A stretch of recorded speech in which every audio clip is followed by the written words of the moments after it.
shaping comprehension and communication abilities. So in teaching listening, educators use variety of materials and resources ranging from authentic real-world content to structured course books. So these resources help students to develop their ability to comprehend about diverse accents, speech patterns, and contextual cues. So in this report, we are going to talk about materials and resources in teaching listening. So class, I welcome you all for today's discussion. And I am Romy Jin, for short, Romy, your discussant, and I am encouraging you all to listen since our topic is all about listening and participate, and I want you all to learn. So, materials and resources in teaching listening has its two types. And first off is authentic materials. So, from the word itself, authentic, it means reliable, real, or genuine. So, authentic materials, this includes anything that unscripted, real-life content. For example, is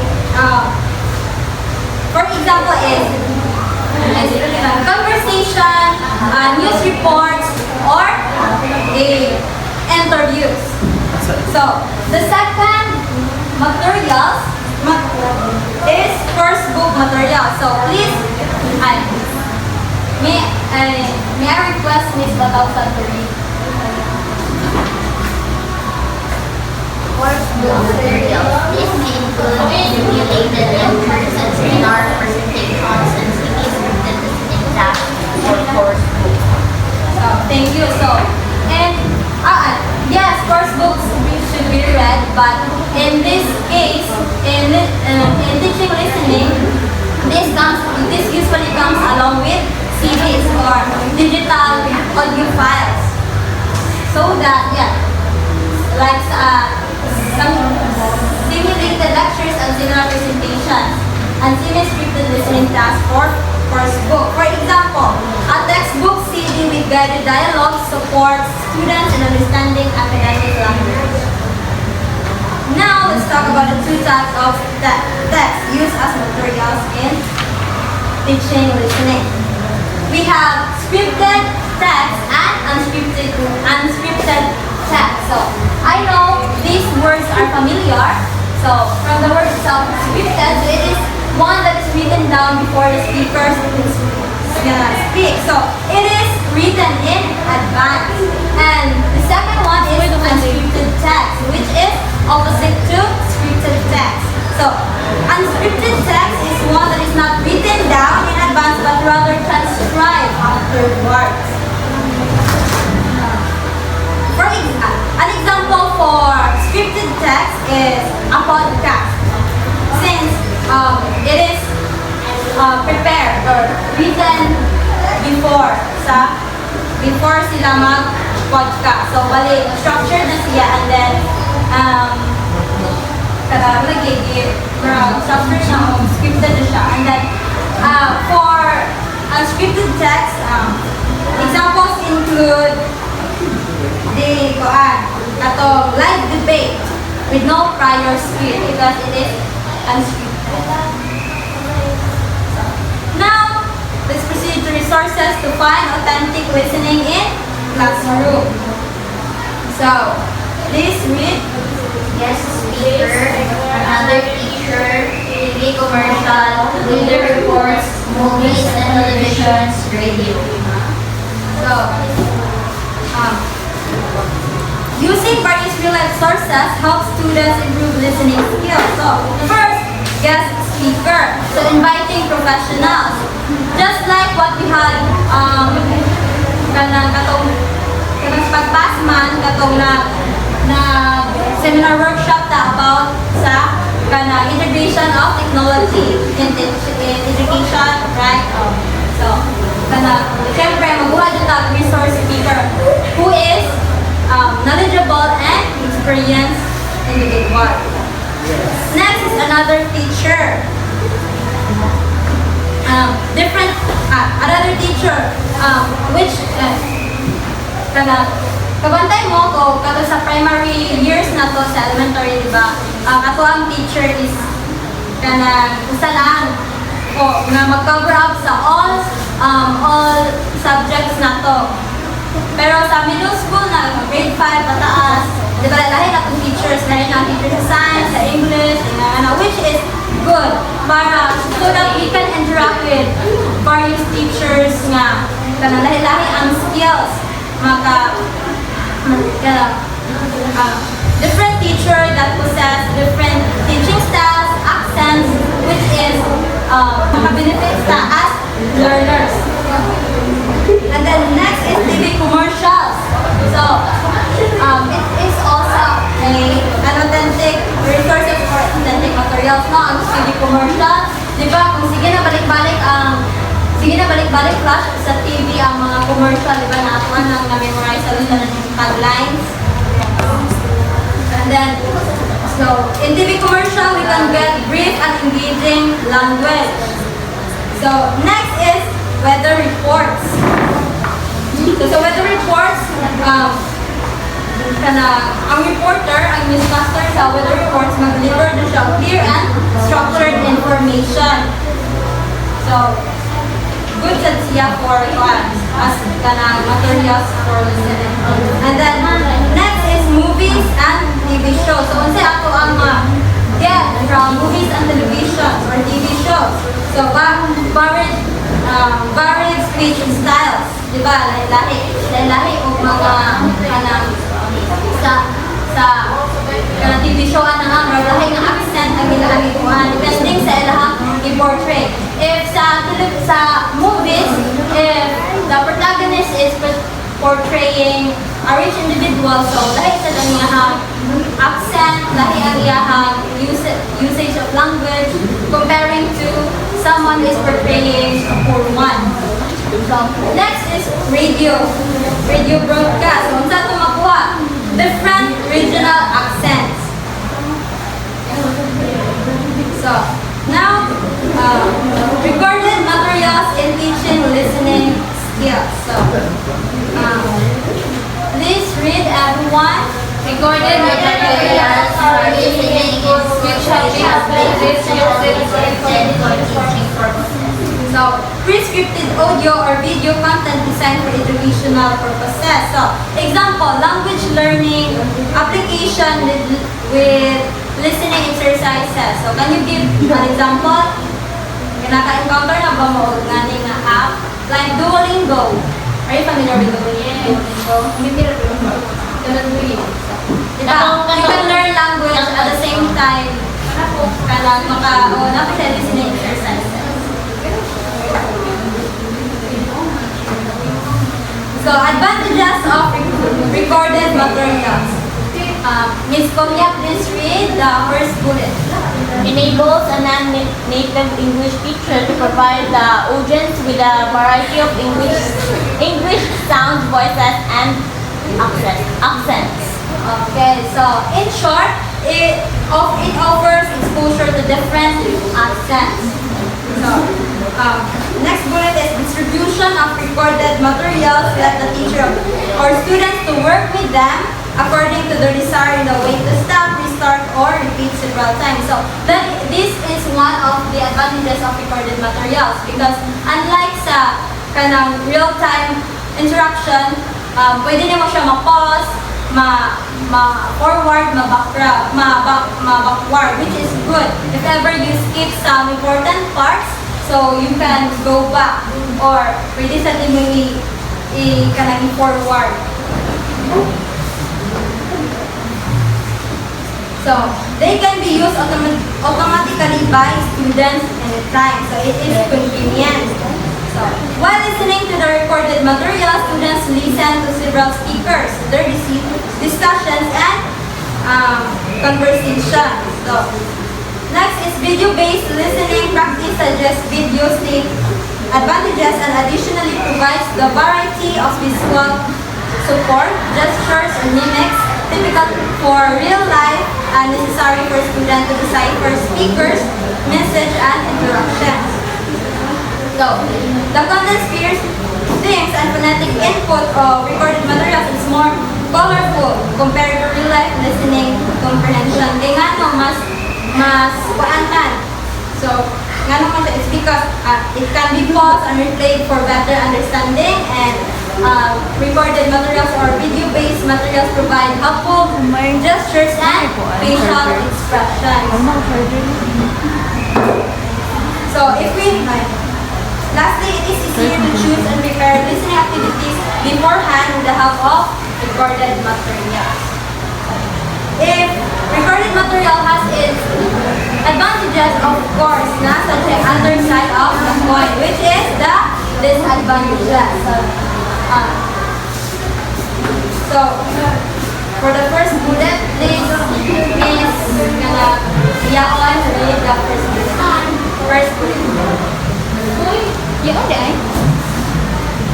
is no straight communication between the listener and the speaker. Okay.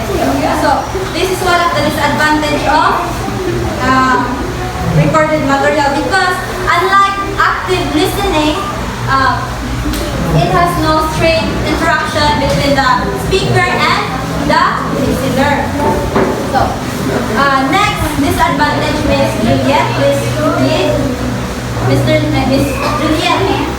Next. Audio and video materials are not always of a very good technical quality. Okay, so kanisa lang usa sa disadvantage of recorded materials, because technical quality might be poor. For example, unstable internet connection, or poor recording equipment, and then file size issues. So most of the disadvantage. So these are the advantages of recorded materials. So just what I said a while ago, live listening. So everyone is with Listening to the teacher or another year or another auditor in a face-to-face situation rather than using a prepared or Can you give an example for live listening? like you. Yeah. Live listening involves listening to a teacher or a guest in real time. So, in real time rather than using recording. So, kani itong gibuhat karon. Mao ni ang live listening. Na ay real time interaction between the speaker and the listener. So, an example, a teacher explaining a lesson face-to-face in a face-to-face classroom. Face-to-face classroom discussion. So, we have advantages of live listening. So, everyone, The choice of the listening input, the ability of illumination, minimal typical background noise, the ability of using visual aids, reaction of the speaker. okay, so the advantages of live listening allows us immediate interaction. Speaker can adjust speech based on student feedback. Diba? O if we are talking to someone as speaker, i-adjust yun na ito ang next kay ingon based sa comment or sa feedback sa ang listener. So, ang type ng listening is gamit ang responsive listening, which is right after mag-storya ni speaker, naala yun ika-feedback si listener. So di ba it affects the conversation man. So if ever if you are introducing to him or her a certain issue which is ikaw pro, tapos siya dili, syempre, dahil dila yung comment. So mag-change ang conversation. And then it uses minimal technical equipment. So, we have the characteristics of listening. Please read the first bullet. So, spontaneity, it means real conversation are unpredictable. So, have you experienced talking to someone na predict na ninyo yung istorya? Oh, yeah. So, you have prior knowledge. That is the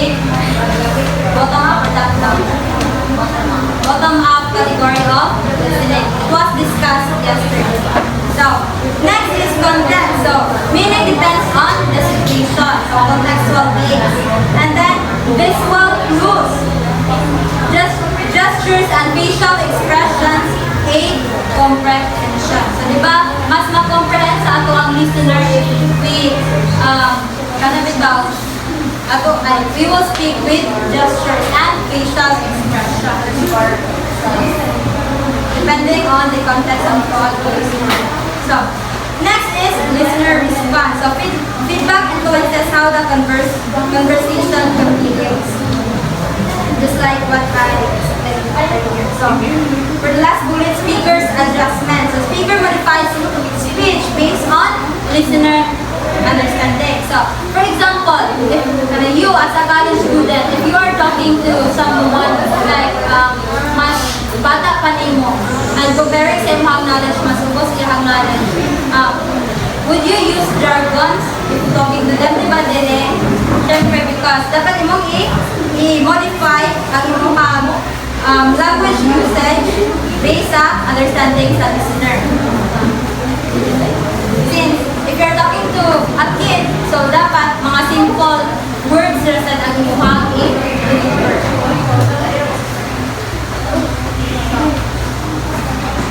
Now, let's proceed to consideration to listen text easier. So, everyone is There is only one speaker. The text is scripted. The speaker is using standard English pronunciation.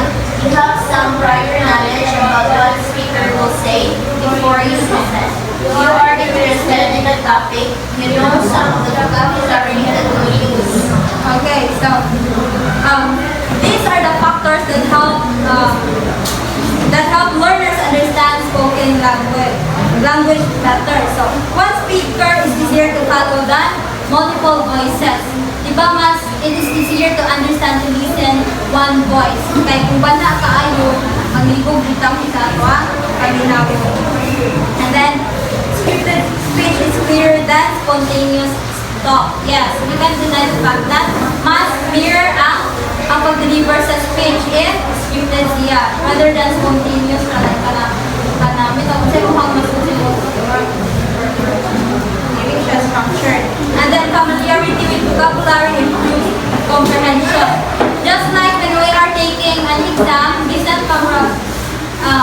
are taking an exam and then multiple choices pero wala na kaibaw sa meaning sa words na naasa butang sa choices. So, learn yapon tama sa pagkukusa na. So, vocabulary understanding is important. And then interest in the topic enhances focus. So, if you are interested in the topic, then you will you can enhance your focus. Because if di po ka interested, so it affects your focus. Dili kayo ka minaw or dili kayo ka give time for that. And then, now, let's proceed to purposes of the listening materials and resources. So, to determine a speaker's intended message, being able to thoughtfully respond to a speaker message, to enhance one's ability to comprehend, and to encounter different vocabulary. So, first, we need to understand the speaker message. Okay. Dapat kayo bawat sa unod sa iyang istorya, and then, so that we can respond effectively in the conversation and improve comprehension skills and expand vocabulary explorations. So, do you have any questions, class? Wala. No, ma'am. Okay, so that concludes my report, and if you want to know more